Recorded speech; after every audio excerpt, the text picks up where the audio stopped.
Hello, welcome to another Monday Musings. Well, a bit of a sporting theme this week. My son's just been at football training, so thought I'd continue that musing and that theme.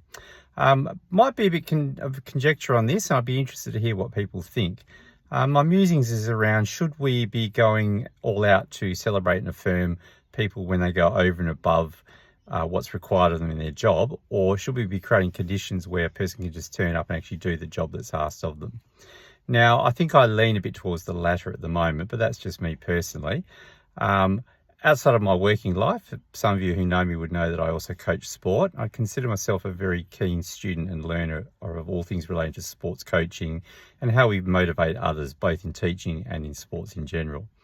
A coach that I greatly admire is a guy called Nick Saban, who's recently retired as the head coach of the University of Alabama college football team. Very successful coach, very successful as a person in terms of getting the best out of people and his motivations and his philosophies on life. Nick has a very simplified mantra and a guiding principle, which is called do your job. Now, he goes on to explain what this means and around defining the expectations for everybody, and emphasizes that we need to put the right people in the right roles and responsibilities so people can all do their job, play their role to achieve success of the team, or in some cases the organization.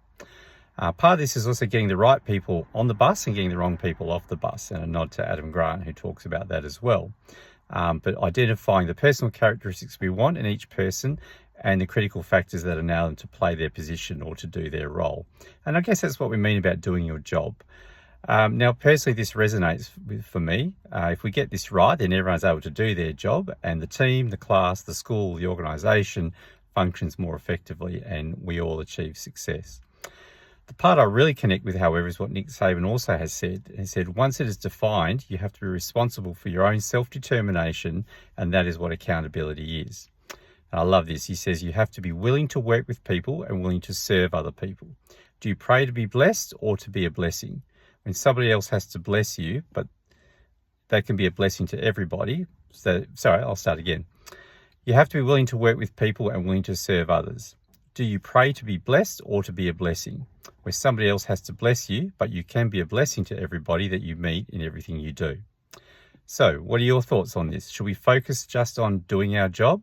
If by doing this, do we become a blessing to others? I'd love to hear your comments below. Now, my shout out this week goes to Danielle Piscaneri. I worked with Danielle directly in a school. She's dedicated, she's professional, she's thorough, and she's purpose driven.